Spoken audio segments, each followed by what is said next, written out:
കേരളത്തില് ഷിയ സ്വാധീനം ഉണ്ടായിരുന്നു എന്നാണ് നിങ്ങൾ പറയണേ, അല്ലെങ്കിൽ ഇവിടെ ഉണ്ടായിരുന്നത് ഷിയ എന്നാണോ? അല്ലല്ല, സ്വാധീനം വെച്ചാൽ ഈ ഷിയ ആണോ സുന്നിയാണോ എന്ന് വ്യത്യാസമില്ലാത്ത ഇസ്ലാം ആയിരുന്നു ഇവിടെ എന്നാണ്. അത് ശരി, അത് ശരി. അതിൻ്റെ തെളിവുകൾ പിന്നെ നമ്മൾക്ക് അത് സാഹിത്യത്തിലേക്ക് കടന്നാൽ ഈ സാധനം നന്നായിട്ട് കാണാം. കർബലനെ കുറിച്ചുള്ള പാട്ട് മാത്രമല്ല, കർബലനെ കുറിച്ചുള്ള പാട്ട് എഴുതിയതിൽ ഒരു മുജാഹിദ് നേതാവ് എഴുതിയ ഇതും ഉള്ളൂ. കർബലായുടെ കണ്ണീർ എന്ന് പറഞ്ഞിട്ടുള്ളൊരു പാട്ട് എഴുതുന്നത് പിന്നെ ഒരു മദനിയാണ്. ശരി. സാഹിത്യത്തിലേക്ക് വന്നാലുള്ള ഏറ്റവും വലിയ രസം എന്താ വെച്ചാൽ, പിന്നെ നമുക്കിവിടെ ഏറ്റവും പ്രശസ്തമായി ഇപ്പം 100-ാം വർഷം തികയാൻ പോകുന്ന ഏറ്റവും ഇതായിട്ടുള്ള പാട്ട് അക്ബർ സദക്ക പക്ഷിപ്പാട്ട് എന്ന് പറഞ്ഞൊരു പാട്ടുണ്ട്. അവസാനം കേട്ടിട്ടില്ല?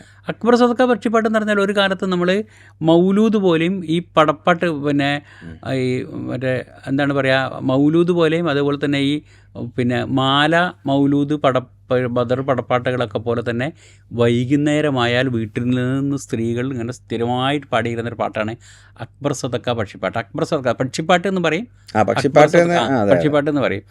പിന്നെ അക്ബർ സദക്ക എന്തായിരുന്നു? അക്ബർ സദക്ക എന്ന് പറഞ്ഞാൽ, അക്ബർ സദക്ക എന്ന് പറഞ്ഞാൽ പേരുള്ള ഒരു പക്ഷിയാണ്. അപ്പം റസൂലിൻ്റെ അനുയായികളും കൂടി മദീനത്തെ പള്ളിയിൽ ഇരിക്കുന്ന നേരത്ത് ഇങ്ങനെ ഒരു പക്ഷി വന്ന്, ചായാലൊരു പക്ഷി വന്നു സലാം ചൊല്ലി എന്ന് പറഞ്ഞിട്ട് അങ്ങനെ ഒരു പക്ഷി വന്നിട്ട് സലാം ചൊല്ലുന്നതാണ്. അപ്പോൾ റസൂലും ആ സലാം കയ്യേറ്റാരെ എന്നിട്ട് റസൂൽ കയ്യേറ്റാരെ എന്തെൻ്റെ പക്ഷി വന്നു നീ എന്ന് പറഞ്ഞിട്ട് മൂപ്പര് പക്ഷിയോട് ചോദിക്കുകയാണ്. ആ പക്ഷി പറഞ്ഞ റസൂൽ, എനിക്കൊരു പ്രശ്നമുണ്ട്, അത് നിങ്ങൾ തീർത്ത് തരണം. എൻ്റെ പിന്നെ ഇണപ്പക്ഷി എന്നെ കൊത്തിയാട്ടി. എൻ്റെ ഇണപ്പക്ഷി, ഞങ്ങൾ 40 കൊല്ലമായിട്ട് ഒരുമിച്ച് താമസിക്കുന്നതാണ്. എൻ്റെ ഇണപ്പക്ഷി എന്നെ കൊത്തിയാട്ടി. അപ്പോൾ അതെന്തിനാ കാരണം എന്ന് വെച്ചപ്പോൾ, എൻ്റെ ഇണപ്പക്ഷി എനിക്ക് ഒരു അബദ്ധം പറ്റിയ, ഞാൻ രാവിലെ ഒരു മുട്ട, നേരം സുബഹിക്ക് മുട്ടായി ഒന്നിട്ടു ഞാൻ, നേരം അസറിന് മുട്ടായി ഒന്നിട്ടു ഞാൻ. അപ്പോൾ പിന്നെ എൻ്റെ ഇണപ്പക്ഷി വന്നിട്ട് എന്നോട് പറയുന്നു, ഇത് ഇട്ടുള്ള മുട്ട ഹറാമോ ഹലാലോ എന്ന്. 2 മുട്ട ഒരു ദിവസം ഇടുകയാണെങ്കിൽ ഇട്ടുള്ള മുട്ട ഹറാമോ ഹലാലോ. അപ്പം അത് രണ്ടാലൊന്ന് നീ ഹറാമോ ഹലാലോ നീ തിരിച്ചു തരണം, തിരിച്ചു തന്നിട്ട് കൂട്ടി കയറിയാൽ മതി എന്ന് പറഞ്ഞിട്ട് എൻ്റെ ഇണപ്പക്ഷി എന്നെ കൊത്തിയാട്ടി. അപ്പോൾ പിന്നെ അതുകൊണ്ട് രക്ഷയില്ലാതെ ഞാൻ പോകുന്നതാണ്. റസൂൽ അത് ഇതാക്കണം. അപ്പോൾ ഇതിൻ്റെ ഇണപ്പക്ഷി ഇതിൻ്റെ പേരെന്താണെന്ന് ചോദിച്ചപ്പോൾ എൻ്റെ പേര് അങ്ങനെ, എൻ്റെ ഇണപ്പക്ഷീൻ്റെ പേര് അക്ബർ സദക്ക എന്നാണ് എന്ന് പറഞ്ഞിട്ട്, അങ്ങനെയാണ് അക്ബർ സദക്ക പക്ഷിപ്പാട്ട് എന്ന് പറഞ്ഞ പേര് വരുന്നത്. അപ്പോൾ അത് എവിടെയെന്ന് വെച്ചപ്പം ഇവിടുന്ന് അങ്ങോട്ട് പോയാൽ തൂരിസിനാ മലയും കഴിഞ്ഞിട്ട് അതിനപ്പുറത്തുള്ള മലയിലാണ്. തൂരിസിനാ മല കഴിഞ്ഞിട്ട് പിന്നെയും മുന്തി നടന്നാലുള്ള മലയിൽ, തൂരിസിനാ മലയും കഴിഞ്ഞ് എൻ്റെ അപ്പുറത്തുള്ള മലയിൽ ചെന്നാൽ പിന്നെ അക്ബർ സദക്ക എന്ന് വിളിച്ചാൽ മതി, പക്ഷി വരും എന്ന് പറയുന്നത്. അങ്ങനെ മൂപ്പര് ബിലാലിനെ വിളിക്കുന്നു. റസൂൽ ബിലാലിനെ വിളിച്ചിട്ട് വേണം. അപ്പം പോയി കൂട്ടിക്കൊണ്ടുവരും. അപ്പം ബിലാൽ പറയും, ഞാൻ പോയി കൂട്ടിക്കൊണ്ടുവരും, വിളിച്ചിട്ട് വന്നിട്ടില്ലെങ്കിൽ ഞാൻ കൊന്നിട്ട് കൊണ്ടുവരും എന്ന് പറയും. അപ്പം മൂപ്പര് ചോദിക്കുന്നുണ്ട്, എന്തെൻ്റെ ബിലാലെ നീ പോയത്തം പറയുന്നത്, കൊന്നിട്ട് കൊണ്ടുവന്നാൽ ആ പക്ഷിയെ കൊന്നാൽ ഈ പക്ഷീൻ്റെ ദുഃഖം തീർക്കാൻ പറ്റുമോ, കൂട്ടിക്കൊണ്ടുവരുമെന്ന് പറഞ്ഞിട്ട് അങ്ങനെ പോയി. അപ്പം ബിലാൽ എന്ന് പറഞ്ഞ കഴിച്ച് വിളിക്കുമ്പോൾ പക്ഷി മൈൻഡ് ചെയ്യില്ല. 3-4 വിളിക്കുമ്പോൾ എന്തട ചെക്ക പിന്നെ വെറുതെ വന്നിട്ട് വേളം ഉണ്ടാക്കുന്നത്. അപ്പം മൂപ്പര് പറഞ്ഞിട്ട് ഇങ്ങനെ റസൂൽ വിളിക്കുന്നത്. അപ്പം അങ്ങനെ നബിമാരെന്ന് ഞാനറിയില്ല. പിന്നെ 13 നബിമാരെ കണ്ടവനാണ് ഞാൻ. അങ്ങനെ കുറേ കാലമായിട്ട് ജീവിക്കണ പക്ഷിയാണ്. ഞാനിങ്ങനത്തെ നബിനെ അറിയില്ല, അങ്ങനെ അറിയില്ല, എനിക്കൊന്നും അറിയേണ്ട ആവശ്യമില്ല, ഞാൻ വിളിച്ചാൽ വരേണ്ട ആവശ്യമില്ല എന്ന് പറയും. അപ്പോൾ അവൻ തിരിച്ചു വരും. തിരിച്ചു വന്നിട്ട് ദേഷ്യത്തോടു കൂടി പറയുമ്പം പിന്നെ ഉമറിനെ പറഞ്ഞേക്കും. ഉമർ പോകുമ്പോഴും ഇതുപോലെ തന്നെ ഉമർ എന്നിട്ട് ഇങ്ങനെ ഭയങ്കര ഇതാക്കിയിട്ട്, ഭയങ്കര കച്ചറ ഉണ്ടാക്കിയിട്ട്, ഭയങ്കര ബഹളം ഉണ്ടാക്കിയിട്ട് വരുമ്പോൾ ഇവൻ പുറത്തിറങ്ങിയിട്ട്, എന്താണ് മക്കത്ത് ഉമറെ, എന്താണ് വെറുതെ വന്നിട്ട് ഒരു കാര്യമില്ലാതെ ഒച്ചവിളി ഉണ്ടാക്കുന്നതെന്നുള്ള മട്ടിൽ. അപ്പം പിന്നെ റസൂൽ വിളിക്കുന്നുണ്ട്, ഞാൻ ആരാന്ന് അറിയോ, ഞാൻ ഉമറാണ് അറിയാമെന്ന് വയ്ക്കും. അന്നെ മുഴുവൻ എനിക്കറിയാം, ഈ ആരാണെന്ന് അറിയാം, ഈ പെൺകുട്ടികളൊക്കെ ഒന്ന് ചോദിച്ചിട്ടുള്ള ആളല്ലേ എന്നുള്ള മട്ടിൽ ഉമറിനെ പറ്റിയിട്ട് ഇങ്ങോട്ടുള്ളത് മുഴുവൻ പണ്ട് തോറ്റുപോയതും പണ്ട് ആൾക്കാരോട് ഇതായതും പിന്നെ ഈ പെങ്ങളത്തെല്ലാം ചെന്നതും ഇതൊക്കെ ഈ പാട്ടിലുണ്ട്, ഒക്കെ ഉണ്ട്. ഇതൊക്കെ ഇങ്ങോട്ട് പറയും പക്ഷി. അപ്പോൾ ഉമർ അവിടുന്ന് തിരിച്ചു വരും. അങ്ങനെ പിന്നെ മൂപ്പര് അലിയാരെ പറഞ്ഞേക്കാണ്. അലിയാരെ പറഞ്ഞിട്ട് എന്നിട്ട് അക്ബർ സദക്കാന്ന് ആദ്യത്തെ വിളിച്ചപ്പോൾ തന്നെ, എന്താണ് അലിയാരെ എന്നെ വിളിച്ചതെന്ന് ചോദിച്ചിട്ട് പക്ഷി വരും. കൂടെ വരികയാണ്. അല്ല, കൂടെ വരുന്നില്ല, പക്ഷി വരും. പക്ഷി വന്നിട്ട് ഇങ്ങനെ പറയും, ഞാനിങ്ങനെ റസൂൽ അയച്ചിട്ട് വന്നതാണ്, പിന്നെ നബി അയച്ചിട്ട് വന്നതാണ്. അങ്ങനെ നബിമാരൊന്നും എനിക്കറിയില്ല. അങ്ങനെ ഈ പിന്നെ 3 വേദം വേണ്ടുള്ള നബിമാരെ എനിക്കറിയാം. 4-ാം വേദം വേണ നബി ഉണ്ടായിരുന്നെങ്കിൽ നിങ്ങളുടെ നാട്ടിൽ നിന്നുള്ളൊരു മുസ്ലിം പെൺകുട്ടീനെ ഇവിടെ ഒരു ജിന്നു കാഫിറാക്കി വളർത്തൂലല്ലോ. അങ്ങനത്തെ ഒരു സംഭവം ഉണ്ടായിട്ട് പിന്നെ തടുക്കാൻ പറ്റാത്ത നിങ്ങളുടെ നബി, പിന്നെ 4-ാം വേദമുണ്ട് നബിയാണെന്നൊക്കെ പറഞ്ഞാൽ എനിക്കത് വിശ്വസിക്കേണ്ട കാര്യമല്ല എന്നറിയാം. അപ്പം എല്ലാവരും ചോദിക്കും അതേതാണ് സംഭവം എന്ന് ചോദിക്കുമ്പം ഇങ്ങനെ പറഞ്ഞു കൊടുക്കും. അപ്പം ഒരു സഹാബിൻ്റെ മകളാണ്, ഒരു സഹാബിൻ്റെ ഭാര്യ പ്രസവിച്ച് അതിൻ്റെ ഒരു 13-ാമത്തെ ദിവസമോ 14-ാമത്തെ ദിവസമോ ഈ കുട്ടീനെ ഈ സഹാബിൻ്റെ ഭാര്യ പ്രസവിച്ചുകൊണ്ടിരിക്കുമ്പോൾ ഇഫിരീത്ത് എന്ന് പറഞ്ഞ ജിന്ന് അതിൽ കൂടെ പോകുന്നുണ്ടേന്. ആ ജിന്ന് ഈ കുട്ടീനെ തട്ടിക്കൊണ്ടുവന്നു. എന്നിട്ടിപ്പോൾ 17 വയസ്സായി. ആ കുട്ടിക്ക് 17 വയസ്സായി. 17 വയസ്സ് വരെ ആ ജിന്നൊരു കൂട്ടിലിട്ടിട്ട് വളർത്തുകയാണ്. അല്ലെ, കൂട്ടിലല്ല, ഒരു ഭയങ്കര രസമുണ്ട്. ജിന്നൊരു കോട്ടയിൻ്റെ ഉള്ളിൽ. അപ്പം കോട്ടയിലേക്ക് അങ്ങോട്ട് കിടക്കണമെങ്കിൽ അങ്ങനെ 14 തന്നെ ഒരു വലിയ പുഴ കിടക്കണം, വലിയ കടൽ കിടക്കണം. കടലിലാണെങ്കിൽ ഒരുപാട് പാമ്പുകളുണ്ട്. അത് കഴിഞ്ഞിട്ട് പിന്നെ അങ്ങനെ പോയി പിന്നെ ഈ ഇതിൻ്റെ ഉള്ളിലെത്തിക്കിടന്നാൽ തന്നെ പിന്നെ അങ്ങനെ നിന്നിട്ടുറങ്ങുന്നു. പിന്നെ 10,000 നാരികൾ ഇരുന്നിട്ടുറങ്ങുന്നു, അത്രയും നാരികൾ കിടന്നിട്ടുറങ്ങുന്നു, അത്രയും നാരികൾ. ഇതിൻ്റെ ഇടയിലാണ് മോളുള്ളത്. മോളെ ഉണർത്തി അപ്പം അവിടെ എത്തണം. അവിടെ എത്തണമെങ്കിൽ ഇതിൻ്റെ കോട്ടൻ്റെ വാതിൽ തുറക്കണം. വാതിൽ അങ്ങനെ പോയിട്ട് അലിയാർ അങ്ങോട്ട് പോകുന്നതാണ്. അതിൻ്റെ ഉള്ള 2 മരങ്ങളുണ്ട്. 2 മരങ്ങൾ അവസാനം പോകുന്നത് ശ്രദ്ധിക്കണം. ഇഫ്രീത്ത് വരാൻ കാലമായിക്കണേ. അയാൾ പിന്നെ വേട്ടയ്ക്ക് പോയതാണ്, ഇപ്പോൾ തിരിച്ചു വരും. അപ്പോൾ അലിയാർ ശ്രദ്ധിച്ചിട്ട് പോയാൽ മതി എന്ന് പറഞ്ഞിട്ട് ഇവർ ഈ വൃക്ഷങ്ങൾക്കടുത്താണ് താക്കോൽ. ഒരു താക്കോൽ കൊടുക്കും. അതിലത്തെ പാമ്പുകൾ മൂപ്പരെ അക്കരെ കിടത്തി കൊടുക്കും. അങ്ങനെ മൂപ്പര് കോട്ട തുറന്നിട്ട് ഈ കുട്ടീനെ ഉണർത്തി കഴിയുമ്പോൾ കുട്ടി പറയും, നിങ്ങൾ സൂക്ഷിക്കണം, അലിയാരല്ലേ എന്ന് കുട്ടി ഉണർന്നേം പാട് ചോദിക്കും. ഉണർന്നേം പാട് കുട്ടി ചോദിക്കും, അലിയാരല്ല. അപ്പോൾ അതെങ്ങനെ അറിയാമെന്ന് വെച്ചാൽ എൻ്റെ ഉപ്പ എന്നെ പ്രസവിച്ച് 3-4 ദിവസം കഴിഞ്ഞപ്പോൾ നിങ്ങൾ റസൂലും നിങ്ങളൊക്കെ കാണാൻ വന്നേന് എനിക്കന്ന് കണ്ട ഓർമ്മ ഉണ്ട്. എന്നിട്ട് ആ കുട്ടിയും പറയും, നിങ്ങൾ ഇവിടെ നിൽക്കണ്ട. പിന്നെ അപ്പോഴത്തേക്ക് ഇഫ്രീത്തും ടീമും വരും. എന്നിട്ട് പിന്നെ ഓലൊക്കെ തോൽപ്പിച്ചിട്ട് ഇവരൊക്കെ കൊന്നിട്ട് റസൂൽ കുട്ടീനെയും അക്ബർ സദക്കാനെയും കൂട്ടിയിട്ട് റസൂലിൻ്റെ അടുത്തേക്ക് അലിയാർ വരുന്ന അങ്ങനത്തെ ഒരു കഥയുണ്ട്. അത് നമ്മുടെ ഇപ്പം ഈ അക്ബർ സദക്ക പാട്ട് ഇവിടെ നല്ലോണം ഉണ്ട്. ഇവർ അത് ഇപ്പോഴും അച്ചടിച്ചിട്ട് കിട്ടാൻ ഞാൻ കേട്ടിട്ടുണ്ട്. അത് കഥയ്ക്ക് വേറൊരു സാധനമുണ്ട്. ഞാനത് വേറെ തരത്തിൽ അന്വേഷിച്ചിരുന്നു. ഞാൻ നോക്കുമ്പോൾ ഇതിൻ്റെ പിന്നെ ഉറുദു അല്ല, പിന്നെ പാർസി അക്ഷരങ്ങളോട് കൂടിയ ചിത്രങ്ങൾ കിട്ടാനുണ്ട്. ഈ അക്ബർ സദക്ക എന്നുള്ള പേര് മലയാളം പേരല്ല. ഇത് പാട്ട് എഴുതിയ ആൾ തന്നെ ശരിക്കും ഇവിടെ അല്ല. മൂപ്പര് നമ്മളെ പിന്നെ കാസർഗോഡ് അപ്പുറത്ത് പുത്തൂർ എന്ന് പറഞ്ഞ ഗ്രാമമുണ്ടല്ലോ, കഴിഞ്ഞ ആ പുത്തൂരല്ല, ഈ കാസർഗോഡിനോട് ചേർന്ന് കിടക്കുന്ന മഞ്ചേശ്വരത്തിനോട് ചേർന്ന് കിടക്കുന്ന വളരെ പ്രശസ്തമായൊരു പിന്നെ ഒരു മാപ്പിളപ്പാട്ട് ഗ്രാമം തന്നെ ഉണ്ട്. അവിടെ ഉണ്ടായിരുന്ന ഒരു കക്ഷിയാണ് ഇത് എഴുതുന്നത്. എന്നിട്ട് അവിടെ നിന്ന് മൂപ്പർക്ക് അത് വിൽക്കാൻ പറ്റായിട്ടും ഇതൊക്കെ ആയിട്ട് മൂപ്പര് അവിടെ പിന്നെ നടന്ന് മൂപ്പര് തിരൂര് വരെ വന്നിട്ട് ഇത് കൊട്ടയിൽ തലയിൽ വെച്ച് വന്നിട്ട് തിരൂര് വരെ നടന്നിട്ട് വിറ്റ കഥയൊക്കെ പറയുന്നുണ്ട്. അതിൻ്റെ സംഭവം അതല്ല. ഞാൻ ഈ സാധനം ഇതാക്കിയപ്പം ഇതിൻ്റെ വേറൊരു വേർഷൻ നമ്മളുടെ ഈ പിന്നെ മാഹി അടുത്ത് പാണത്തൂർ ഭാഗത്തുള്ള പല ആൾക്കാർക്കും അറിയാം. അവർ പറയുന്നത് എങ്ങനെ വെച്ചാൽ, അത് ഒരു ഉമ്മ എനിക്ക് പാടി തന്നിട്ടുണ്ട്. അവിടെ ഒരു പഞ്ചായത്ത് മെമ്പറായ സ്ത്രീയുടെ ഉമ്മ എനിക്ക് ഈ പാട്ട് പാടി തന്നിട്ടുണ്ട്. അവർ പറയുന്നത് റെക്കോർഡ് ചെയ്തിട്ടില്ല, ഞാനൊരു ദിവസം ചെല്ലാന്ന് പറഞ്ഞേക്കെ. അപ്പോൾ അവർ പറയുന്നത് വെച്ചാൽ അവരുടെ ഭർത്താവ് തമിഴ്നാട്ടിൽ ഹോട്ടൽ പണിയായിരുന്നു. തമിഴ്നാട്ടിൽ നിന്ന് മൂപ്പര് ഇത് തമിഴിൽ കേട്ടിട്ടുണ്ട്. അപ്പോൾ മൂപ്പര് ഈ സ്ത്രീ പറയുന്നത് ഇവരാദ്യം കേൾക്കുന്നത് മൂപ്പര് വന്നിട്ട് തമിഴിൽ പാടുമ്പോഴാണ്. പിന്നെ ആദി പേരിയോവൻ ഏകല്ലരുളാലെ നബിയും നബിയുടെ സഹാബരും കൂടി ചായാൽ ഒരു ദിനം മദീനത്ത് പള്ളിയിലിരിക്കുമ്പോൾ എന്ന് പറഞ്ഞിട്ട് ഇങ്ങനെ പാട്ട് ഭയങ്കര രസമുള്ള പാട്ട് എൻ്റെ അടുത്ത് തന്നെ പാട്ടുസമുണ്ട്. കാരണം നമ്മളൊക്കെ നാട്ടിൽ പുരയിൽ ഈ പക്ഷിപ്പാട്ട് ഉമ്മയും കുട്ടി പെങ്ങന്മാരൊക്കെ പക്ഷിപ്പാട്ട് പഠിപ്പിക്കാന് എൻ്റെ ഒക്കെ പുരയിൽ ഇവരൊക്കെ വൈകുന്നേരത്തോട് കൂടിയിട്ട് ഇങ്ങനെ പക്ഷിപ്പാട്ട് പാടാൻ ഇപ്പോഴും എൻ്റെ പുരയിൽ എൻ്റെ ഭാര്യ പിന്നെ ഭാര്യയൊക്കെ അത്ര തന്നെ അറിയില്ല. പക്ഷേ എൻ്റെ മോൻ്റെ ഭാര്യയൊക്കെ ഇത് പക്ഷിപ്പാട്ട് ശരിക്കും അറിയാം. എൻ്റെ ഭാര്യയ്ക്ക് ഇത് കേൾക്കാൻ ഇഷ്ടമാണ്. ഇങ്ങനത്തെ ഒരു ഈ സാധനം മാത്രമല്ല, ഇങ്ങനെ പക്ഷിപ്പാട്ടുണ്ടെന്ന് മാത്രമല്ല, കേരളത്തിലെ പാട്ടുകളിൽ ഇപ്പം നമ്മുടെ മാപ്പിള പാട്ടുകളിൽ അലിയാർ ഫാത്തിമ ഇങ്ങനെ ഒരു ആദർശ കഥാപാത്രങ്ങളായിട്ട് വരുന്ന ഇത്രയും പാട്ടുകൾ വേറെ എവിടെയും ഉണ്ടാവില്ല. ഇന്ത്യയിലെവിടെ ഉണ്ടാവില്ല. അത് വളരെ കുറവാണ്.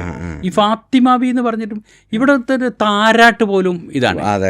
ഇവിടുത്തെ ഒരു താരാട്ട് പാട്ടിൽ പോലും അലിയാരും ഉണ്ട്. പിന്നെ ധീരനായി നീ വളരണം, അത് പറഞ്ഞിട്ടില്ല ഇങ്ങനെ ധീരനായി നീ വളരണം പിന്നെ എന്ന് പറഞ്ഞിട്ട് വരുന്നിട്ടില്ല. ആ പാട്ടിൽ പോലും ഇങ്ങനെ ഈ പാട്ടുകളിൽ കംപ്ലീറ്റ് അഹ്ലുബൈത്ത് എന്ന് പറഞ്ഞാൽ അഹ്ലുബൈത്ത് എന്ന് പറഞ്ഞാലും പോരാ. അഹ്ലുബൈത്ത് എന്ന് പറഞ്ഞാൽ ഇപ്പം ഖദീജ ബീവി ഉണ്ട്, പിന്നെ റസൂലുണ്ട്, അലിയാരും ഇതും അതിഭയങ്കരമായിട്ട് വരുന്ന പാട്ടുകളുണ്ട്. ഈ പാട്ടുകൾ സംഗതികൾ അങ്ങോട്ട് വിടുക. നമ്മുടെ കേരളത്തിലെ പ്രധാനപ്പെട്ട മുസ്ലിം സംഘടനകൾ അച്ചടിച്ചിറക്കിയിട്ടുള്ള പ്രാമാണികമായ പുസ്തകങ്ങളിൽ ഈ ചരിത്രം എങ്ങനെയാണ് പറയുന്നത്? എനിക്കിതിൽ ഏറ്റവും കൂടുതൽ താല്പര്യം ഈ പറയുന്ന ഈ നമ്മൾ പറയുന്ന ഈ പിന്നെ ഷിയ സുന്നി വിഭജനത്തിലേക്ക് പിന്നെ മാറിയ കഥയാണ്. വിഭജനത്തിൽ വരെ എത്തിപ്പെടുന്ന ഇസ്ലാമിക റസൂലിന്റെ ശേഷം, റസൂലിന്റെ മരണത്തിന് ശേഷം അബൂബക്കർ സിദ്ദീഖിന്റെ പിന്നെ ബയ്യത്തിനോട് കൂടിയിട്ട് ഈ ഹുസൈൻ തങ്ങളുടെ മരണം വരെ, ഹുസൈൻ തങ്ങൾ കൊല്ലപ്പെടുന്നത് വരെയുള്ള ചരിത്രം കേരളത്തിലെ പ്രാമാണികരായ സംഘടനകൾ അച്ചടിച്ചിറക്കിയിട്ടുള്ള, മലയാളത്തിൽ അച്ചടിച്ചിറക്കിയ പുസ്തകങ്ങളിൽ എത്ര സുന്ദരമായിട്ടാണ് പിന്നെ വിവരിക്കുന്നതെന്നറിയോ?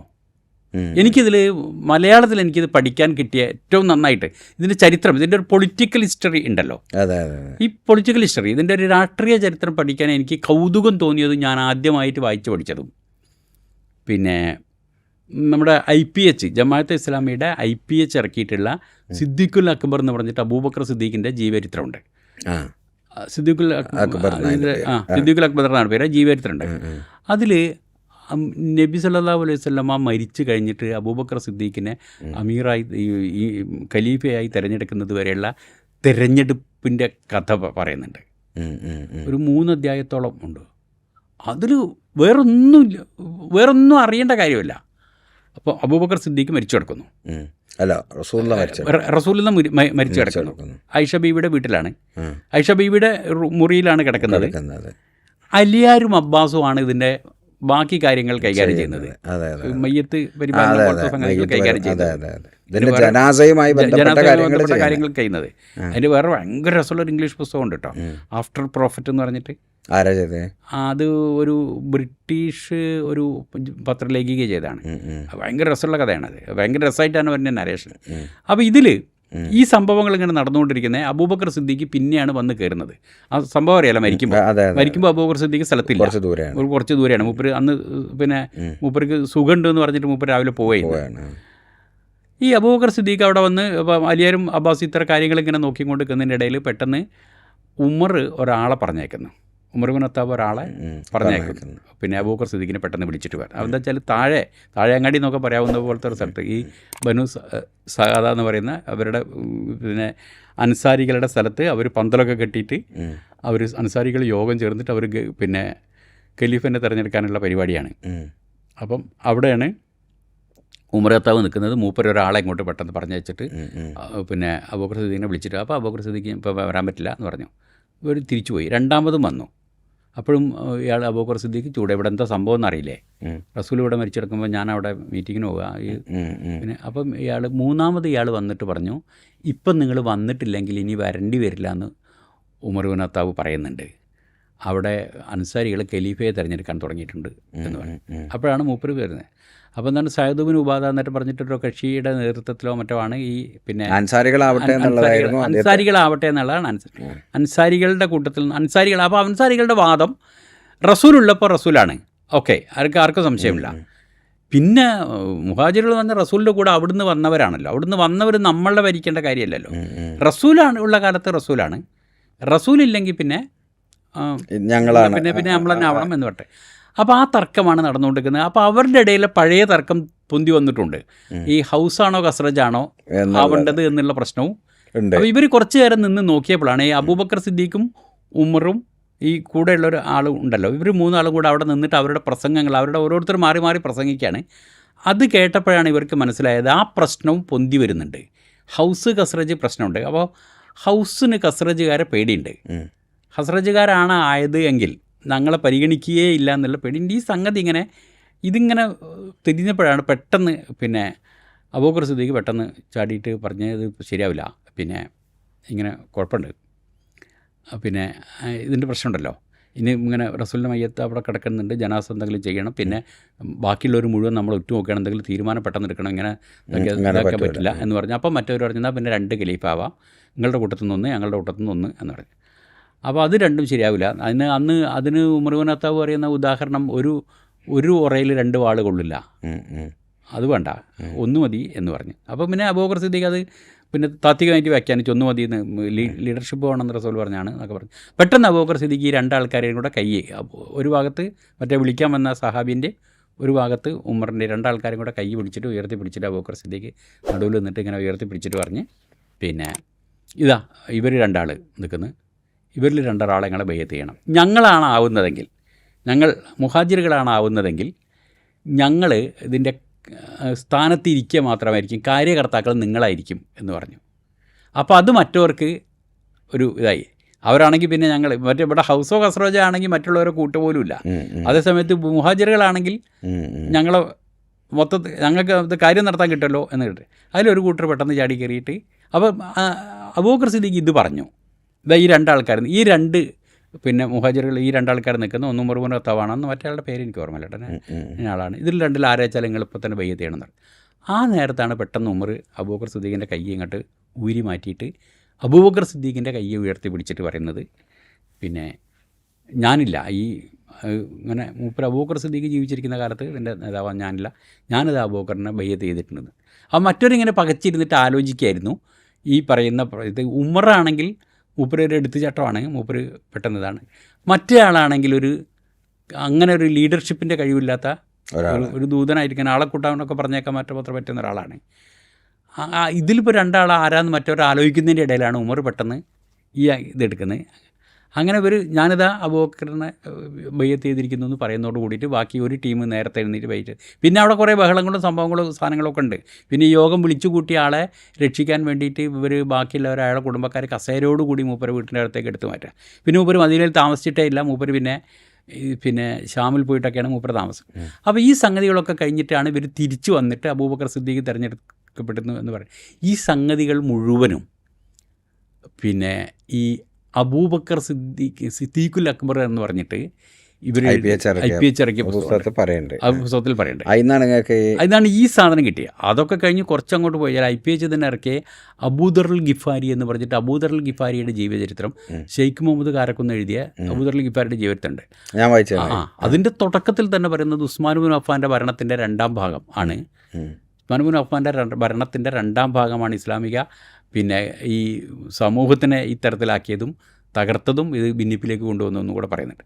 അത് മുഴുവൻ വിശദീകരിക്കുന്നുണ്ട്. ഇതൊക്കെ പോട്ടെ, അബൂദറുൽ ഗഫാരി ശരിക്ക് വേണ്ട വിധത്തിൽ പഠിക്കപ്പെടാത്തൊരു ആണ്. അബൂദറുൽ ഗഫാരി മാത്രമല്ല, ഇതിൻ്റെ അബൂദറുൽ ഗഫാരി മാത്രമല്ല, പഠിക്കപ്പെടേണ്ടവരെന്ന് പറഞ്ഞാൽ ശരിക്ക് ഈ ഷിയത്തു അലി എന്ന് പറയാവുന്ന തരത്തിൽ ആദ്യം വന്നവരൽ 4 ആളുകളും, ഇപ്പം അബൂദറുൽ ഗഫാരി, പിന്നെ അമ്മാർ ഇബ്നു യാസിർ, സൽമാൻ അൽ ഫാരിസി, ആരും മോശക്കാരായിരുന്നില്ല. അതൊക്കെ കഴിഞ്ഞിട്ട് നമ്മൾ കേരളത്തിലെ പിന്നെ ഈ KNM എന്ന് പറയുന്ന കേരള നേതൃത്വത്തിൽ മുജാഹിദീൻ ഒരുമിച്ചുണ്ടായിരുന്ന കാലത്ത് അവരുടെ യുവത എന്ന് പറഞ്ഞിട്ടുള്ള പ്രസിദ്ധീകരണാലയം ഉണ്ടല്ലോ. ഈ യുവത എന്ന പ്രസിദ്ധീകരണാലയം ഇസ്ലാം എന്ന പേരിൽ ഒരു ഇസ്ലാമിക വിജ്ഞാനകോശം എന്ന് പറഞ്ഞിട്ടില്ല, എന്നാൽ ഒരു 5 വോളിയുള്ള ഒരു ഇസ്ലാം എന്ന് പറഞ്ഞൊരു സംഗതി ഇറക്കിയിട്ടുണ്ട്.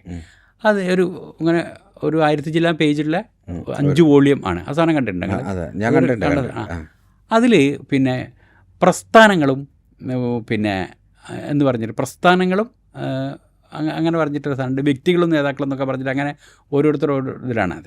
അതിൽ ഈ പ്രസ്ഥാനങ്ങളെ പറ്റി പറയുന്ന വോളിയത്തിൽ ഈ പറയുന്ന അലിയാരുടെ തെരഞ്ഞെടുപ്പ്, അലിയാരെ തെരഞ്ഞെടുപ്പ് കഴിഞ്ഞ് അലിയാരെ പിന്നെ ഇതായി തിരഞ്ഞെടുക്കുന്നത്, അലിയാരെ പിന്നെ ഖലീഫയായി തിരഞ്ഞെടുക്കുന്നത്, മുആവിയ അംഗീകരിക്കാതെ വന്നത്, അതിനുശേഷം നടക്കുന്ന അലിയാരും പിന്നെ മുആവിയയും തമ്മിൽ നടക്കുന്ന പിന്നെ സിഫീൻ യുദ്ധം. സിഫീൻ യുദ്ധത്തിൽ മുആവിയയുടെ ഭാഗം തോൽക്കും എന്നുള്ള ഘട്ടം വന്നപ്പം ഇവർ തന്ത്രപരമായിട്ട് ഖുർആൻ ഉയർത്തിപ്പിടിച്ചിട്ട് പിന്നെ ഇനി ഖുർആൻ പ്രശ്നം തീർക്കട്ടെ എന്ന് പറഞ്ഞിട്ട് ഇവർ ചർച്ചയിലേക്ക് കൊണ്ടുവരുന്നത്, ചർച്ചയിൽ വെച്ചിട്ട് പറ്റിക്കുന്നത്, ഇതൊക്കെ നന്നായിട്ട് വിശദീകരിച്ച ശേഷം ഇവർ യുവതയില ഈ പുസ്തകം അവസാനിപ്പിക്കുന്നത് എങ്ങനെ അറിയാം. അങ്ങനെ സിഫീൻ യുദ്ധത്തിന് ശേഷം നടന്ന ഈ പിന്നെ മധ്യസ്ഥ പ്രഹസനത്തോടു കൂടിയാണ് ഇസ്ലാമിക സമൂഹം 2ആയി പിരിയുന്നത് എന്ന് ഇവരെഴുതുന്നുണ്ട്. മധ്യസ്ഥ പ്രഹസനം യുവത മുജാഹിദുകളെ ഇറക്കിയിട്ടില്ല. ഓര് പറയുന്ന വർത്തമാനത്തിന്റെ അടിസ്ഥാനരാഹിത്യം മനസ്സിലാക്കണമെങ്കിൽ അതിന്റെ അടുത്ത വോളിയത്തിൽ കർബല യുദ്ധത്തിൽ ഹുസൈൻ തങ്ങളെ കുറിച്ചിട്ട് ഇവർ കർബല യുദ്ധം വിശദീകരിക്കുന്നു, ഹുസൈൻ തങ്ങൾ മരിച്ചത് വിശദീകരിക്കുന്നു. ഇതൊക്കെ കഴിഞ്ഞ ശേഷം ഹുസൈൻ തങ്ങളുടെ ഈ ശാരീരികമായ സവിശേഷത വിശദീകരിക്കുന്നു. അവിടെ എത്തി നോക്കിയാൽ എന്താണെന്നറിയോ, ഹുസൈൻ ഏറ്റവും അവസാനം നമ്മൾ മദ്രസിലൊക്കെ പിന്നെ റസൂലിൻ്റെ ശാരീരിക സവിശേഷത പഠിക്കുന്നുണ്ടല്ലോ. അവർ പിന്നെ ചുവപ്പ് കലർന്ന വെളുപ്പ് നിറമാണ്, അധികം നീണ്ടവരോ കുറിയവരോ അല്ല എന്നൊക്കെ പറഞ്ഞിട്ട് ഇങ്ങനെ മൂക്കിനെ കുറിച്ച് അത് ഹുസൈൻ തങ്ങളുടെ അടുത്ത് ഈ യുവത ഇറക്കിയിട്ടുള്ള ഈ ഇസ്ലാമിക ചരിത്രം എന്ന് പറയുന്ന ഈ സാധനത്തിൽ കർബല യുദ്ധം ഇതേപോലെ വിശദീകരിക്കുന്നു. കർബല യുദ്ധത്തിൽ ഇതൊക്കെ കഴിഞ്ഞിട്ട് ഹുസൈൻ തങ്ങളുടെ ശാരീരിക പ്രത്യേകത വിശദീകരിക്കുന്നിടത്ത് ഹുസൈൻ തങ്ങൾക്ക് സംസാരിക്കുമ്പോൾ അനുനാസിക സ്വരം ഉണ്ടായിരുന്നു, മൂക്കിലൂടെ ശബ്ദം വരുന്ന തരത്തിൽ ഉന്നത്ത് ഉണ്ടായിരുന്നു. അടുത്ത വരി എന്താണെന്നറിയോ? കേരളത്തിലെ ഹുസൈനികൾക്കും അതുണ്ട് എന്ന്. കേരളത്തിലെ ഹുസൈനികൾക്കും അതുണ്ടെന്ന് ഇവർ തന്നെ സമ്മതിക്കുമ്പോൾ കേരളത്തിലെ ഹുസൈനികളുടെ ജീനാണ് സമ്മതിക്കുന്നത്. എനിക്ക് അതിന് ശേഷം നമ്മളെ പല ആൾക്കാരുടെയും പ്രസംഗം കേട്ട് നോക്കുമ്പോൾ അതിനുശേഷം ഞാൻ പലരുടെയും പ്രസംഗം ഇതിനു വേണ്ടി മാത്രം പ്രസംഗം കേൾക്കാനോ അല്ലെങ്കിൽ സംസാരം കേൾക്കാനോ ഞാൻ അടുത്ത് പോയി നിൽക്കാറുണ്ട്. പല സെയ്തുമാരെയും പല തങ്ങന്മാരെയും. അത് പക്ഷേ അത് എഴുതണമെങ്കിൽ ഒരു റീസൺ വേണമല്ലോ. റീസൺ ഇല്ലാതെ അവരെഴുതൂലല്ലോ. അത് ആരൊക്കെയാണ് ഇതിൻ്റെ ഇതെന്നറിയോ? ഈ പറയുന്ന കേരളത്തിലെ ഈ പറയുന്ന പ്രധാനപ്പെട്ട മദനിമാർ, പിന്നെ ഈ ഖുർആൻ ട്രാൻസ്ലേറ്റ് ചെയ്ത പ്രധാനപ്പെട്ട ഈ പിന്നെ കുട്ടശ്ശേരി ഉണ്ട്. കുട്ടശ്ശേരിൻ്റെ പിന്നെ വേറെ തമാശ ഉണ്ട്. കുട്ടശ്ശേരിയുടെ പിന്നെ വേറൊരു തമാശ ഇപ്പോൾ പറയണ്ട എന്ന് വിചാരിക്കും. അതെന്താ വെച്ചാൽ കുട്ടശ്ശേരിയുടെ ഇസ്ലാമിക ചരിത്രം 14 നൂറ്റാണ്ടുകളിലൂടെ എന്ന് പറഞ്ഞ പുസ്തകം ഉണ്ടല്ലോ. അതിലത്തെ പല സാധനങ്ങളും ഇതിൽ വന്നേ. കാരണം കുട്ടശ്ശേരി ഇതിൻ്റെ പിന്നെ എഡിറ്റോറിയൽ ബോർഡിലുണ്ട്, ഇതിൻ്റെ എഡിറ്ററാണ്. അപ്പം അതിൽ വന്ന പല സാധനങ്ങളും അതേപോലെ തന്നെയാണ് ഈ 14 നൂറ്റാണ്ടുകളിലൂടെ എന്നുള്ള ചരിത്രത്തിലുള്ളതും ഇതിലുള്ളതും. അപ്പോൾ ഇതിലെഴുതിയിരിക്കുന്ന ഒരു മദനി എന്ന് പറഞ്ഞ ഒരു കുഞ്ഞു മുഹമ്മദ് മദനി എന്ന് പറഞ്ഞിട്ടുള്ള ഒരാൾ തന്നെയാണ് കർബലായുടെ കണ്ണീർ എന്ന് പറഞ്ഞിട്ട് പിന്നെ പാട്ടല്ല, മൂപ്പരത് ചരിത്രമായിട്ട് തന്നെ എഴുതിയിട്ടുള്ളത്. കർബലായുടെ കണ്ണീർ എന്ന് പറഞ്ഞിട്ട് കർബലായുടെ നീട്ടിയിട്ടാണത്. അതെനിക്ക് അടുത്ത കാലത്ത് ഒരു SDP നേതാവാണ് അതിൻ്റെ ഫോട്ടോസ്റ്റാറ്റ് എടുത്തിട്ട് ഞാനത് തിരഞ്ഞെടുത്തപ്പോൾ ഒരു ഫോട്ടോസ്റ്റാറ്റ് എടുത്ത് കൊണ്ടു തന്നത്. പിന്നെ കർബലായുടെ കണ്ണീർ എന്നിട്ട് അത് നോക്കുമ്പോൾ അത് കുഞ്ഞു മുഹമ്മദ് മദനി പർപ്പൂർ എന്ന് പറഞ്ഞിട്ടാണ്. കുഞ്ഞു മുഹമ്മദ് മദനി എന്ന് പറഞ്ഞിട്ട് പർപ്പൂരില്ല എന്നാണ്, കുഞ്ഞു മുഹമ്മദ് മദനി എന്ന് പറഞ്ഞു. അങ്ങനെ ഇവരുടെ ഇടയിൽ ഇങ്ങനെ കഴിഞ്ഞാൽ ഇപ്പം ഈ IPH തന്നെ ഇറക്കിയിട്ടുള്ള ഇതുണ്ട്. IPH ഇറക്കിയിട്ടുള്ള സയ്യിദ് അബുൽ മൗദൂദി എഴുതിയിട്ടുള്ള ഖിലാഫത്തും രാജവാഴ്ച എന്ന് പറഞ്ഞു. അവസാനം വായിക്കേണ്ട ഒരു സാധനമാണ് ഖിലാഫത്ത് രാജവാഴ്ച എന്ന് പറഞ്ഞാൽ എവിടെ വെച്ചിട്ടാണ് ഇസ്ലാമിലെ ഇങ്ങനെ ഈ കക്ഷികൾ ഇറക്കിയിട്ടുള്ള കേരളത്തിലെ പിന്നെ കേരളത്തിലെ മലയാളത്തിൽ അച്ചടിച്ചിട്ട് കേരളത്തിലെ പ്രാമാണികരായ ഇത് ഒരു മുഴുവൻ സുന്നികൾ തന്നെയാണല്ലോ.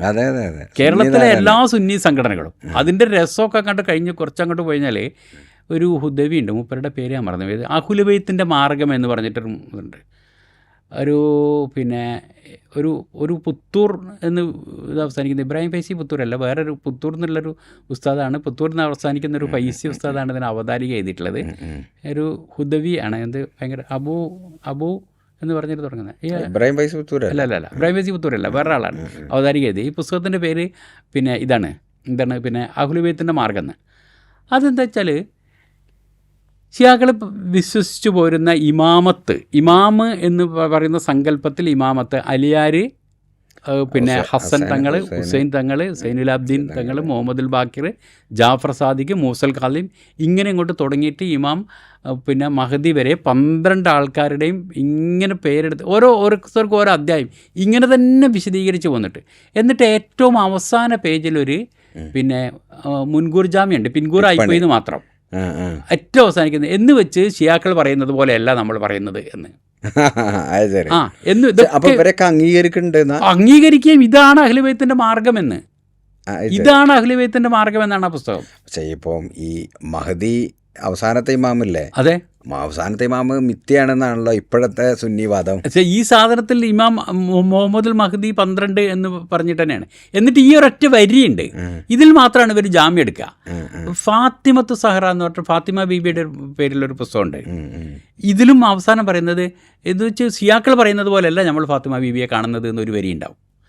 അതിൻ്റെ ഏറ്റവും ഭയങ്കര തമാശ എന്താ വെച്ചാൽ നമ്മുടെ ഏറ്റവും വലിയ ചരിത്ര പണ്ഡിതനായിട്ടുള്ള പിന്നെ നമ്മളെ നേതാവുണ്ടല്ലോ, നമ്മൾ സ്ഥാനാർത്ഥിയൊക്കെ ആക്കിയ പിന്നെ നേരത്തെ പറഞ്ഞ ഹുസൈൻ രണ്ടത്താനി പിന്നെ ടിപ്പു സുൽത്താനെ കുറിച്ചിട്ടൊരു പുസ്തകമുണ്ട്.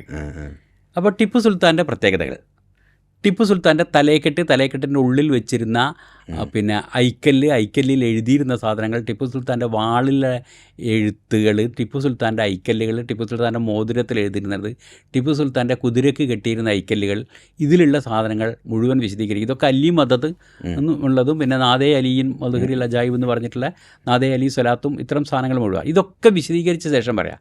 അവസാനം ഒരു ബ്രാക്കറ്റ്. എന്നാൽ ഇതുകൊണ്ടൊന്നും ടിപ്പു സുൽത്താൻ ഷിയ ആണെന്ന് പറഞ്ഞുകൂടാ എന്ന്.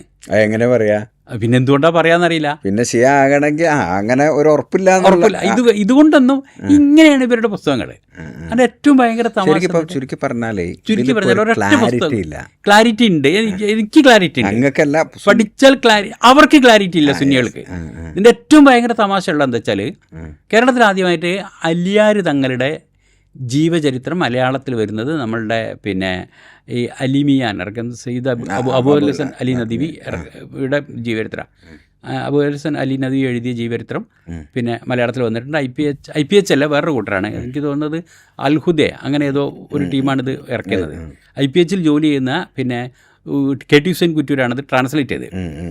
അതിൽ അബൂബക്കർ സിദ്ദീഖിൻ്റെ തെരഞ്ഞെടുപ്പിൻ്റെ ഇത് പറയുന്നുണ്ട്, തെരഞ്ഞെടുപ്പിൻ്റെ ഭാഗം വിശദീകരിക്കുന്നത്. നേരത്തെ പറഞ്ഞ അബൂബക്കർ സിദ്ദീഖിനെ തിരഞ്ഞെടുക്കുന്ന ഭാഗം വിശദീകരിക്കുന്നത്. അപ്പോൾ ചിലർ അലിയല്ലേ വേണ്ടത് എന്ന് ചിലർ പിന്നെ ചോദിക്കുന്നു. ചില ആൾക്കാർ അലിയാരാണല്ലോ എന്നുള്ളത്, അലിയാരില്ല, അപ്പോൾ അലിയാരെ അല്ലേ പരിഗണിക്കേണ്ടതെന്ന് ചിലർ ചോദിക്കുന്നു. അപ്പം അതിന് അലീമിയാൻ എഴുതിയിരിക്കുന്നത്, നദീബ് സാഹിബ് എഴുതിയിരിക്കുന്നത് എങ്ങനെ വെച്ചാൽ പിന്നെ അപ്പം ഋജുമാനസരായ ചിലർ, അങ്ങനെയാണ് മൂപ്പര് എൻ്റെ മലയാളം ട്രാൻസ്ലേഷനിൽ നിഷ്കളങ്കർ എന്ന് പറയാം, നേരെ പോ ചിന്തിക്കുന്നതെന്ന് പറഞ്ഞു. ഋജുമാനസരായ ചിലർ അപ്പോൾ പറഞ്ഞു പിന്നെ അല്ല അവർക്ക് ആ കുടുംബത്തിന് പിന്നെ ഇതുണ്ടല്ലോ, ആത്മീയ നേതൃത്വം ഉണ്ടല്ലോ, ആത്മീയ നേതൃത്വം ആ കുടുംബത്തിനുണ്ടല്ലോ എന്ന് പറഞ്ഞാൽ വിലായത്തുണ്ടല്ലോ എന്ന് തന്നെയാണല്ലോ. പിന്നെ വേറെ ഇതില്ലല്ലോ, ഇമാമത്തുണ്ടെന്നല്ലോ എന്ന് തന്നെയാണല്ലോ മലയാളം. പിന്നെ അപ്പോൾ അവർക്ക് ആത്മീയ നേതൃത്വം അവർക്കുണ്ടല്ലോ, രാഷ്ട്രീയ നേതൃത്വം കൂടെ അവർക്ക് കൊടുത്താൽ പിന്നെ നേതൃത്വം ഒരിക്കലും ആ കുടുംബത്തിൽ നിന്ന് പുറത്തേക്ക് കിട്ടില്ല. അതുകൊണ്ട് അവർക്ക് ആത്മീയ നേതൃത്വം ഉണ്ടല്ലോ, അത് മതി എന്ന് ഋജുമാനസ്കരായ ചിലർ പറഞ്ഞു എന്ന് ആണ് അലീമിയാൻ എഴുതിയിരിക്കുന്നത്. അത് മലയാളത്തിലേക്ക് ട്രാൻസ്ലേറ്റ് ചെയ്ത് കൊടുത്തിരിക്കുന്നത് പിന്നെ ഇവിടുത്തെ വളരെ പ്രധാനപ്പെട്ട അത് IPH അല്ലേട്ടോ പ്രത്യേകിച്ച് ഇതേതാണ്. ഇങ്ങനെ കേരളത്തിലെ പ്രധാനപ്പെട്ട ഈ സുന്നി പ്രസ്ഥാനങ്ങളും സുന്നി സംഘടനകളും നടക്കുന്ന പ്രധാനപ്പെട്ട പ്രസാധനാലയങ്ങൾ പ്രസിദ്ധീകരിച്ച പുസ്തകങ്ങളിൽ തന്നെ ഒരു ക്ലാരിറ്റി കുറവുമില്ലാത്ത തരത്തിൽ ഇത്. അപ്പം നമ്മൾ നേരത്തെ പറഞ്ഞ പോലെ ഈ കേരളത്തിൽ മുഴുവൻ ഈ ടിപ്പു സുൽത്താൻ ഷിയയാണെന്ന് നിങ്ങൾ വിശ്വസിക്കണത്? ടിപ്പു സുൽത്താൻ ഷിയയാണെന്നാണ് ടിപ്പു സുൽത്താനും വിശ്വസിക്കുന്നത്. ടിപ്പു സുൽത്താൻ്റെ ഏറ്റവും പ്രധാനപ്പെട്ട സംഭവം എന്താ വെച്ചാൽ, ഏറ്റവും പ്രധാനപ്പെട്ടത് ടിപ്പു സുൽത്താൻ്റെ ഡയറി കുറിപ്പൊക്കെ എപ്പോഴും കിട്ടാണ്ട്, ഡയറി കിട്ടുന്നുണ്ട്. ടിപ്പു സുൽത്താൻ്റെ പിന്നെ ഗവൺമെൻറ്റിൻ്റെ ഏറ്റവും വലിയൊരു പദ്ധതിയായിട്ട് മൂപ്പർ ചെയ്യാൻ ഉദ്ദേശിച്ചിരുന്നൊരു സാധനം പിന്നെ നജഫിൽ നിന്ന് കർബല വരെ ഒരു തോട് വെട്ടുക എന്നുള്ളതായിരുന്നു ടിപ്പു സുൽത്താൻ്റെ പദ്ധതി. കാരണം നജഫ് കർബല നടത്തമുണ്ട് ഷിയാക്കൾക്ക് ഈ അർബയിന്. പിന്നെ ഹുസൈൻ തങ്ങൾ മരിച്ചതിൻ്റെ 40 ആവുമ്പം പിന്നെ നജഫിൽ നിന്ന് കർബല വരെ നടന്നിട്ട് കർബലയിലെത്തുന്ന അത് ഏതാണ്ട് ഈ 90 മൈൽസിലധികം ദൂരമുള്ള ഇത്രയും ഉള്ള നടപ്പാണ്. ഇപ്പോഴും ആ നടന്നു വരുന്ന വഴിക്കൊക്കെ വെള്ളം കൊടുക്കുക എന്നുള്ളത് ആൾക്കാരുടെ വലിയൊരു ഇതാണ്. അപ്പോൾ അതിന് വേണ്ടിയിട്ട് അത് നീളത്തിലൊരു കനാൽ അവിടുന്ന് കൂടെ നജഫിൽ നിന്ന് കനാൽ വരെ പിന്നെ എന്ന് വെച്ചാൽ അവിടെ ഭരണം കിട്ടുകയാണെങ്കിലല്ല, അത് മൂപ്പര് ഫ്രാൻസുകാർക്കാണ് ഈ സാധനം സമർപ്പിക്കുന്നതെന്ന് തോന്നുന്നുണ്ട്. അത് ശരി, ഫ്രഞ്ച് കോളനി ആയിരുന്നു. മൂപ്പര് ഇത് പിന്നെ ഇതാക്കി കൊടുക്കാം എന്ന്, മൂപ്പര് ഇത് ചെയ്തു കൊടുക്കാം. അങ്ങനെ മൂപ്പര് അത് മൂപ്പരുടെ ഡയറിയിലൊക്കെ വന്നിട്ടുണ്ട്. തന്നെയല്ല മൂപ്പരുടെ പേര്, മൂപ്പരുടെ വാപ്പാന്റെ പേരും ഹൈദറാണ്, ഹൈദർ അലി. ഉണ്ട്. അവര് പിന്നെ ആണെന്നുള്ള കാര്യത്തിൽ ഇവിടെ വരെ വന്ന ശേഷവും ആർക്കും സംശയമില്ല. പിന്നെ ഇവിടുത്തെ നമ്മൾ പറഞ്ഞ കൊണ്ടോട്ടി തങ്ങന്മാരെ അവർ പിന്നെ വെക്കുന്നത് തന്നെ സഹായിച്ചത് മാത്രമല്ല, അവരിവിടെ പിന്നെ അങ്ങനെ തന്നെ പറയുന്ന ചില ചരിത്രങ്ങളും ഉണ്ട്. ചില ചരിത്ര പുസ്തകങ്ങളിൽ പറയുന്നുണ്ട്, ടിപ്പു വരുന്നതിന് മുമ്പാണ് കൊണ്ടോട്ടി തങ്ങന്മാർ വന്നിട്ട് ഇവിടെ ആദ്യം തന്നെ വന്നിട്ട് ഇവിടെ ഒരു തെരീക്കത്ത് എന്നൊക്കെ പറഞ്ഞിട്ട് ടിപ്പു വരുമ്പം ടിപ്പുവിൻ്റെ ഈ പിന്നെ ഇതുകൾ സ്വീകരിക്കാൻ പറ്റുന്നൊരു സമൂഹം ഇവിടെ വേണമല്ലോ. അതിന് വേണ്ടിയിട്ടാണ് കൊണ്ടോട്ടി തങ്ങന്മാരെ ആദ്യം അയച്ചതെന്നൊക്കെ പറഞ്ഞിട്ട്. ഇനി ഇതൊക്കെ പോയിട്ട് അപ്പം നമ്മൾ പറയുന്ന ഈ തെളിവുകൾ ആയിട്ട് ബാക്കിയുള്ള സാധനങ്ങൾ പറഞ്ഞ ആചാരങ്ങളിലും അനുഷ്ഠാനങ്ങളിലുള്ള തെളിവുകൾ സാഹിത്യത്തിൽ, ചരിത്രത്തിൽ, ഈ സാധനത്തിൽ അതിനൊക്കെ അപ്പുറം പോയിട്ട് ഈ കേരളത്തിൽ കേരളത്തിലേക്ക് വന്ന മുസ്ലിങ്ങൾ ആരാണ് എന്നുള്ള സംഗതി ഉണ്ടല്ലോ. ഇപ്പോഴും പല പുസ്തകങ്ങൾ വരുന്നുണ്ട്. ഇപ്പം പിന്നെ മായി മണിമേൻ്റെ അല്ല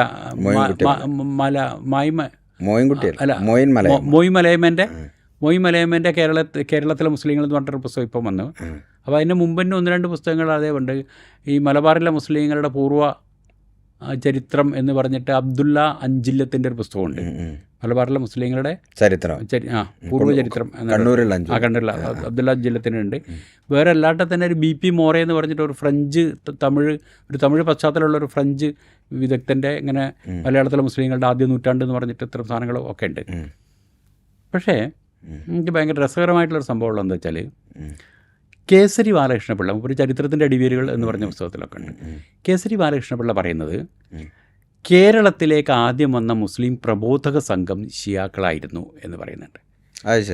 അത് മാത്രമല്ല, കേസരി ബാലകൃഷ്ണപിള്ള എണ്ണി പറയുന്ന സാധനം അത് പിന്നെ ഈ KK മുഹമ്മദ് അബ്ദുൽ സത്താർ ഈ കൊണ്ടോട്ടിയുടെ ഇതിൽ കോട്ട് ചെയ്യുന്നുണ്ട്. അത് എണ്ണി പറയുന്ന സംഗതി എന്താ വെച്ചാൽ, നമ്മളുടെ പിന്നെ കൊയിലാണ്ടി പാറപ്പള്ളിയിലെ മക്കാമ്, മയ്യത്തുങ്കര എന്ന് പറയുന്ന കൊയിലാണ്ടി പാറപ്പള്ളിയിലെ മക്കാമിൽ മറവിട്ട് കിടക്കുന്നത് ഒരു ഷിയാ പുണ്യാളനാണെന്ന്. തൊട്ടപ്പുറത്ത് പിന്നെ കുഞ്ഞിപ്പള്ളിയിലത് ഷിയാ പുണ്യാളാണെന്ന് പറയുന്നുണ്ട്. തൊട്ടപ്പുറത്ത് പിന്നെ എല്ലാവർക്കും അറിയാം, ആർക്കും സംശയിക്കേണ്ട സംഗതിയില്ലാത്തതാണ് പിന്നെ ഈ പാണത്തൂർ പിന്നെ അലീൽ കൂഫി പറഞ്ഞാൽ പെരിങ്ങത്തൂർ അലീൽ കൂഫി എന്ന് പറഞ്ഞാൽ അലിയാണ്, കൂഫിയാണ്. കൂഫയിൽ എത്തിപ്പെട്ടവരാരെന്നുള്ള പ്രശ്നമുണ്ട്. അപ്പം ഈ കേസരി ബാലകൃഷ്ണപിള്ള ഇത് കൃത്യമായിട്ട് വിവരിക്കുന്നുണ്ട് സംഗതി എങ്ങനെയാണെന്ന്. എന്ന് പറഞ്ഞാൽ അജ്ജാജുബിന് യൂസഫിൻ്റെ ഈ അമവി അജ്ജാജുബിന് യൂസഫിൻ്റെ കാലത്ത് ഈ പീഡനം സഹിക്കാൻ വയ്യാത്ത കാലത്ത് പിന്നെ കൂഫയിലും ബസറയിലും ഒന്നും ഇറാഖിൽ നഗരങ്ങളിലൊന്നും താമസിക്കാൻ പറ്റാതെ അവിടുന്നാണ് ഈ അന്നത്തെ ഈ അഹ്ലുബൈത്ത് കക്ഷികളുണ്ടല്ലോ, അഹ്ലുബൈത്തിൻ്റെ കൂടെ നിൽക്കുന്നവരും ഈ കൂഫയിലും ബഹ്റയിലും ഈ മെസോപ്പൊട്ടേമിയ നഗരങ്ങളിൽ എവിടെയും താമസിക്കാൻ പറ്റാത്തവരാണ്. അവിടുന്ന് അവർ രക്ഷപ്പെട്ടിട്ട് പിന്നെ യമനിലേക്ക് ചെല്ലുന്നതും യമനിൽ ഏതാണ്ട് ഇവരെ സ്വീകരിക്കാവുന്നതും ഇതാക്കുന്നവരായ ആൾക്കാരാണ്. അവിടെ യമനിൽ നിന്നിട്ടാണ് പിന്നെ യമനിലൊരു പ്രധാനപ്പെട്ട തുറമുഖമായ പിന്നെ ഹദർമൗത്ത് കേരളത്തിലേക്ക് കിടക്കുന്നതും എന്ന് പറഞ്ഞിട്ട് ഇങ്ങനെ ഈ ഇറാഖിൽ നിന്ന് യമനിൽ നിന്ന് കേരളം ഇങ്ങനെ വന്നത് ആദ്യത്തെ തീർത്ഥാടകരല്ല, ആദ്യത്തെ പ്രബോധക. കേസരി ബാലകൃഷ്ണപിള്ള ഉപയോഗിച്ച വാക്ക് തന്നെ അങ്ങനെ, കേരളത്തിലേക്ക് വന്ന ആദ്യത്തെ പ്രബോധക സംഘം ഇതാണെന്ന്, ഈ ഷിയാക്കളാണ്. എന്നാൽ ഈ കേസരി ബാലകൃഷ്ണപിള്ളയെ കോട്ട് ചെയ്യാതെ വേറെ പിന്നെ സോഴ്സുകളെ കോട്ട് ചെയ്തിട്ട് ചന്ദ്രികയിൽ പണ്ട് പിന്നെ നമ്മളുടെ മങ്കട അബ്ദുൽ അസീസ് മൗലവി ഈ സാധനം എഴുതിയിരുന്നു. കേസരി നിന്ന് മൂപ്പര് കോട്ട് ചെയ്തിട്ടില്ല. മൂപ്പര് വേറെ സോഴ്സ്, ചിലപ്പോൾ വേറെ സോഴ്സുകൾ തന്നെ ആയിരിക്കും. ഇപ്പം ഈ പിന്നെ അലി നദവി തന്നെ ഇന്ത്യയിലെ മുസ്ലിങ്ങൾ എന്ന് പറയുന്നിടത്ത് കേരളം വരുന്നില്ല. ഇന്ത്യൻ മുസ്ലിങ്ങൾ ബാക്കി ഈ പിന്നെ സിന്ധു വഴി വന്നവരും മറ്റു വഴി വന്നവരായ ഇന്ത്യൻ മുസ്ലിങ്ങളെ മാത്രം പറഞ്ഞിട്ട് കേരളം ഇല്ലാതെയാണല്ലോ പറയുന്നത്. അപ്പോൾ വേറെ സോഴ്സും ഉണ്ടാവാം. മങ്കട അബ്ദുൽ അസീസ് മൗലവി ഇത് എഴുതുകയും KK മുഹമ്മദ് അബ്ദുൽ കരീമും വേറെ ആൾക്കാർ ഇതിന് മറുപടി എഴുതുകയൊക്കെ ചെയ്തിട്ട് ഒരു കാലത്ത് ചന്ദ്രികയിൽ 60-ന് ശേഷം 60-ൻ്റെ 70-ൻ്റെ ഇടയിൽ ഒരു കാലത്ത് ചന്ദ്രികയിൽ ഭയങ്കര വാദപ്രതിവാദമായിരുന്നു ഇത്.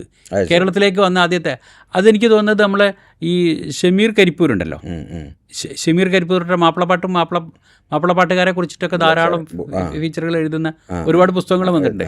ഷമീർ കരിപ്പൂർ ഇത് പുസ്തകം തന്നെ ആക്കിയിട്ടുണ്ട്. ഈ വിവാദങ്ങൾ ഈ പിന്നെ മങ്കട അബ്ദുൽ അസീസും പ്രൊഫസർ മങ്കട അബ്ദുൽ അസീസും ബാക്കിയുള്ളവരും കൂടെ അങ്ങോട്ട് KK മുഹമ്മദ് അബ്ദുൽ കരീമൊക്കെ ഉണ്ട്.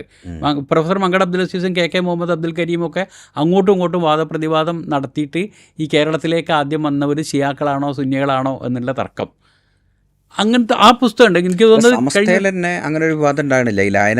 സമസ്തയിൽ വിവാദം ഉണ്ടാകുമെന്ന് പറഞ്ഞാൽ സമസ്തയിലെ ആദ്യത്തെ പിളർപ്പിൻ്റെ കാരണം ശരിക്കും ഇതാണ്. പിളർപ്പ് 1950 മറ്റോ ആണ് സമസ്തയുടെ 30-ാം വാർഷിക സമ്മേളനത്തിൽ താനൂർ നടന്നതാണെന്നാണ് എനിക്ക് തോന്നുന്നത്. താനൂർ നടക്കുന്ന 30-ാം വാർഷിക സമ്മേളനത്തിൽ തലശ്ശേരി ഭാഗത്തുനിന്ന് ഒരു ചോദ്യം വരുന്നത്, പിന്നെ ഈ യസീദിനെ ലയനത്ത് ചെല്ലേണ്ടതെന്ന്. അപ്പോൾ എനിക്ക് ഞാൻ മനസ്സിലായിടത്തോളം മനസ്സിലാക്കിയിടത്തോളം എന്താ വെച്ചാൽ അതുവരെ സംസ്ഥയ്ക്ക് ഫത്വ കമ്മിറ്റി ഇല്ല. ഫത്വ കമ്മിറ്റി വേണമെന്ന് തോന്നുന്നതും ഫത്വ കമ്മിറ്റി വെക്കുന്നത് ഈ സംഭവത്തിന് ശേഷമാണ് തോന്നുന്നത്. അവസാനം സംസ്ഥ മുഷാവറ നേരിട്ടിട്ടാണ് ഇതിന് മറുപടി കൊടുക്കുന്നത്. അപ്പം അത് ഈ ചോദ്യം വന്നപ്പം ഒരു നല്ലൊരു പറഞ്ഞാൽ ഇപ്പം അങ്ങനെ ഒരു ചോദ്യം വരണമെങ്കിൽ അത് ചോദ്യം സമസ്തയിൽ വരണമെങ്കിൽ ഒരു കോണ്ടെക്സ്റ്റ് അങ്ങനെ വേണമല്ലോ. അതെ, കോണ്ടസ്റ്റ് അങ്ങനെ വേണം. കോണ്ടസ്റ്റ് അവിടെ ഉണ്ടായിരുന്നു എന്ന് പറയുന്നത്. തലശ്ശേരി പല ഭാഗത്തും ഈ പറയും, നമ്മൾ തലശ്ശേരിയെ പറ്റി പറഞ്ഞല്ലോ, തലശ്ശേരി ഈ പറയുന്ന ആചാരങ്ങളും സംഗതികളൊക്കെ നടക്കുന്നത് തന്നെയല്ല. തലശ്ശേരിയിൽ നിന്ന് അങ്ങോട്ട് പോയാൽ വടക്കൻ ഭാഗത്ത് നല്ലോണം ഷിയാ സ്വാധീനമുണ്ട് എന്ന്. അപ്പോൾ അവിടുന്ന് ഈ ചോദ്യം വന്നു. ചോദ്യം പിന്നെ ഇതിൽ അതിൻ്റെ സംഗതി പറഞ്ഞല്ലോ, ഒരു ചോദ്യം പിന്നെ മുസാവറയിൽ തന്നെ വായിക്കണമെങ്കിൽ അതിനത്ര പ്രാധാന്യം. അതായത് രണ്ട് സാധനം ഞാൻ മനസ്സിലാക്കുന്നത്. ഒന്ന്, ഈ അങ്ങനത്തെ ചോദ്യം സമസ്തക്ക് അയക്കണമെങ്കിൽ അതിൻ്റെ അർത്ഥം കേരളത്തിൽ ഇത് സുന്നി ഷിയ എന്ന് പറഞ്ഞൊരു വ്യത്യാസമില്ല എന്നാണല്ലോ. അതെ അതെ അതെ. അല്ലെങ്കിൽ ഇവർ തെക്ലീദ് ചെയ്യുന്ന ഈ ഷിയാക്കൾ ഏതാണോ മർജാച്ച മർജനോടല്ലേ ചോദിക്കുക. അതെ അതെ. ഏത് മർജനെയാണോ പിന്തുടരുന്നത് ആ മർജനോടാണല്ലോ ചോദിക്കുക. ഇതല്ലത് സമസ്തയോടാണ് ചോദിച്ചതെങ്കിൽ സമസ്തയിൽ ഈ ഷിയ സുന്നി വ്യത്യാസം ഉണ്ടായിരുന്നില്ല. ഇവിടെ ഒറ്റ നമ്മുടെ നേതാക്കന്മാർ ഒറ്റ തന്നെ. അപ്പോൾ അതിലുണ്ടായ സംഭവമാണ് നല്ലൊരു വിഭാഗം പണ്ഡിതന്മാരുടെ ഭാഗത്തു നിന്നുള്ള പിന്നെ മറുപടി നല്ലൊരു ഭാഗം മറുപടിക്ക് മുമ്പ് തന്നെ നല്ലൊരു ഭാഗം പണ്ഡിതന്മാർ ആദ്യമേ പറഞ്ഞത് അത് സമ്മതിക്കണ്ട, ഇത് ചെയ്യാൻ സമ്മതിക്കണ്ട, പിന്നെ ലയനത്ത് ചൊല്ലാൻ സമ്മതിക്കണ്ട. കാരണം എന്താ വെച്ചാൽ തലശ്ശേരി അവിടുന്ന് അങ്ങോട്ട് വടക്കൻ ഭാഗത്ത് കുറച്ച് ഷിയായിസം കുറച്ച് കൂടുതലുണ്ട്, ഷിയാ സ്വാധീനം കൂടുതലുണ്ട്. ഇത് സമ്മതിച്ചാൽ പിന്നെ അത് ഓരോന്ന് സമ്മതിക്കേണ്ടി വരും. അതിനെക്കൊണ്ട് അത് സമ്മതിക്കണ്ട എന്ന് പറഞ്ഞു. അപ്പം ചില ആൾക്കാർ പറഞ്ഞു അങ്ങനെ നോക്കിയിട്ട് പിന്നെ ചെയ്യാൻ പറ്റില്ലല്ലോ. അപ്പോൾ ഒരു കൂട്ടരോട് നിങ്ങൾക്ക് ഒരു കൂട്ടരോട് വിരോധം ഉണ്ടെങ്കിൽ ആ വിരോധം അവരോട് അനീതി ചെയ്യാൻ കാരണമാവരുത് എന്ന് ഖുർആനുണ്ടല്ലോ. അതുകൊണ്ട് അതിൻ്റെ ന്യായം നോക്കിയിട്ടേ ചെയ്യാൻ പറ്റുള്ളൂ. ഇപ്പം യസീദ് ഇസ്ലാമികമായിട്ടല്ല ജീവിച്ചത് എന്ന് അറിയാവുന്നതാണല്ലോ. അതിനെക്കൊണ്ട് യസീദിനെ പിന്നെ ലയനത്തിൽ നിന്ന് തെറ്റില്ല എന്നൊരു സംഘം വാദിച്ചു. അപ്പം യസീദ് എങ്ങനെയാണ് ജീവിച്ചത് എന്ന് നമുക്ക് ഉറപ്പില്ലല്ലോ. യസീദ് എങ്ങനെയാണ് ജീവിച്ചത്, യസീദിൻ്റെ ജീവിതം ഏത് തരത്തിലായിരുന്നു എന്ന് നമുക്ക് ഉറപ്പില്ല. അപ്പോൾ ഉറപ്പില്ലാത്തൊരു കാര്യം വെച്ചിട്ട് പിന്നെ അങ്ങനെ ലയനത്ത് ചെല്ലണമെന്ന് ഇത് കൊടുക്കാൻ പറ്റില്ല എന്ന് വേറൊരു കൂട്ടരും വാദിച്ചു. അപ്പം ഈ ചൊല്ലണം എന്നുള്ള കൂട്ടർ വാദിച്ച് ഉറപ്പില്ല എന്ന് പറയാൻ പറ്റില്ലല്ലോ. ചരിത്രം ഉള്ളതാണല്ലോ, യസീദ് ഉള്ളതാണ്, യസീദിന് ചരിത്രം ഉള്ളതാണല്ലോ. അങ്ങനെ പറഞ്ഞിട്ട് ഭയങ്കര വാദപ്രതിവാദം ഈ സാധനത്തിലായതാണ്.